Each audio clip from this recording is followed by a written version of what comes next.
بسم اللہ الرحمن الرحیم۔ ناظرین کرام، اندھیری رات کے بعد صبح کا اجالا ہمیشہ ہوتا ہے۔ حضرت یوسف علیہ السلام کو ان کے بھائیوں نے حسد کی آگ میں جلتے ہوئے ایک گہرے کنویں میں پھینک دیا تھا، مگر وہ نہیں جانتے تھے کہ اللہ نے یوسف علیہ السلام کے لیے ایک بڑا منصوبہ تیار کر رکھا تھا۔ کنعان کی گرم سرزمین پر ایک قافلہ اپنے سفر میں تھا، پانی کی تلاش میں ایک کنویں پر رکا۔ جب قافلے والوں نے ڈول ڈالا تو حیرت کا عالم تھا، پانی کی بجائے ایک خوبصورت بچہ ان کے سامنے تھا۔ وہ بچے کی حالت دیکھ کر یہ نہیں جانتے تھے کہ یہ اللہ کے نبی ہیں۔ قافلے والوں نے فوراً فیصلہ کیا کہ یہ بچہ ان کے لیے مال غنیمت بنے گا۔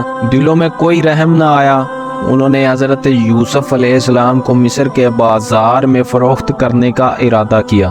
یوسف علیہ السلام کے دل میں اللہ پر بھروسہ تھا، مگر یہ وقت ان کے لیے آزمائش کا تھا۔ مصری نظر رکھنے لگی۔ اس نے کئی مرتبہ حضرت یوسف علیہ السلام کو برائی کی دعوت دی، لیکن حضرت یوسف علیہ السلام نے ہر بار اللہ کی پناہ مانگی اور خود کو اس گناہ سے بچایا۔ ناظرین کرام، مگر ایک دن محل کی فضا میں خاموشی چھائی ہوئی تھی۔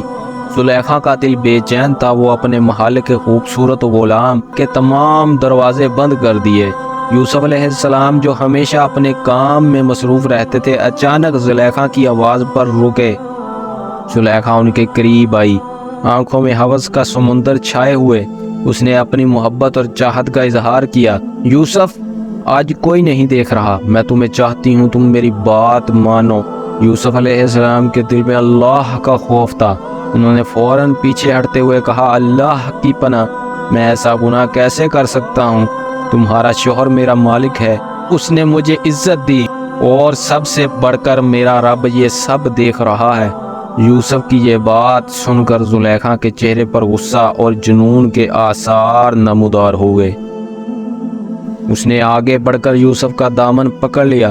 یوسف علیہ السلام نے فوراً دروازے کی طرف دوڑ لگا دی، لیکن زلیخا نے ان کا کرتا پکڑ لیا اور پیچھے سے کھینچتے ہوئے اسے پھاڑ ڈالا۔ جیسے ہی یوسف علیہ السلام دروازے کے قریب پہنچے، دروازہ کھلا اور سامنے عزیز مصر کھڑا تھا۔ زلیخا نے فوراً اپنے آپ کو بچانے کے لیے چیخ کر کہا، دیکھو، یہ تمہارا غلام مجھ پر حملہ کرنا چاہتا تھا۔ اس کے چہرے پر جھوٹ کی چمک تھی، لیکن یوسف علیہ السلام خاموش کھڑے تھے، کیونکہ وہ جانتے تھے کہ اللہ سچ کو ظاہر کرے گا۔ عزیز مصر حیرت میں تھا۔ ایک لمحے کے لیے کمرے میں خاموشی چھا گئی۔